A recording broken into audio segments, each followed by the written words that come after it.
ഇയ്യോബ് അദ്ധ്യായം 23. അതിന് ഇയ്യോബ് ഉത്തരം പറഞ്ഞു, ഇന്നും എൻ്റെ അവസ്ഥ കഠിനമാകുന്നു. അവൻ്റെ കൈ എൻ്റെ ഞരക്കത്തിന്മേൽ ഭാരമാകുന്നു. അവന് എവിടെ കാണുമെന്നറിഞ്ഞെങ്കിൽ കൊള്ളാമായിരുന്നു. അവൻ്റെ ന്യായാസനത്തിങ്കൽ ഞാൻ എത്തുമായിരുന്നു. ഞാൻ അവൻ്റെ സന്നിധിയിൽ എൻ്റെ ന്യായം വിവരിക്കുമായിരുന്നു, ന്യായവാദം നിരത്തുമായിരുന്നു. അവൻ്റെ ഉത്തരം അറിയാമായിരുന്നു, അവൻ എന്തു പറയുമെന്നും ഗ്രഹിക്കാമായിരുന്നു. അവൻ അധിക ബലത്തോടെ എന്നോട് വ്യവഹരിക്കുമോ? അല്ല, അവൻ എന്നെ സംഭീതനാക്കുമോ? അവിടെ നേരുള്ളവനായി ഞാൻ അവനോട് വാദിക്കുമായിരുന്നു. ഞാൻ എൻ്റെ ന്യായാധിപൻ്റെ കയ്യിൽ നിന്ന് രക്ഷപ്പെടുമായിരുന്നു. അവൻ എനിക്ക് മുമ്പേ പോകുന്നുവോ? എനിക്ക് അറിഞ്ഞുകൂടാ. എൻ്റെ പിന്നാലെയോ എനിക്കറിഞ്ഞുകൂടാ.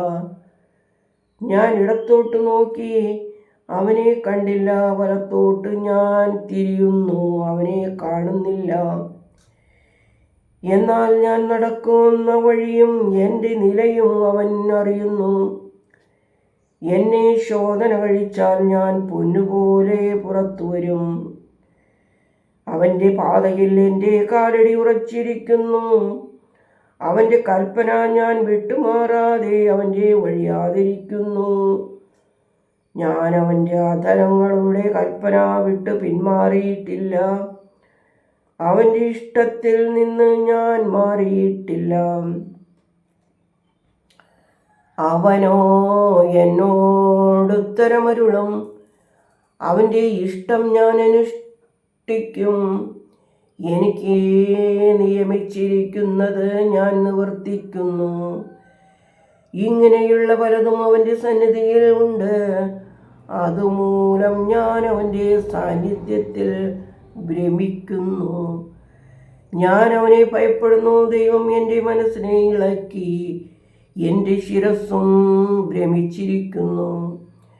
ഞാൻ മൗനിയായിരിക്കുന്നത് അന്ധകാരം നിമിത്തമല്ല, കൂരിരുൾ എൻ്റെ മുഖത്തെ മൂടുന്നത് കൊണ്ടുമല്ല. ദൈവമേ, സ്തുതി, നിനക്ക് യോഗ്യമാകുന്നു. പാർക്കുമോർ.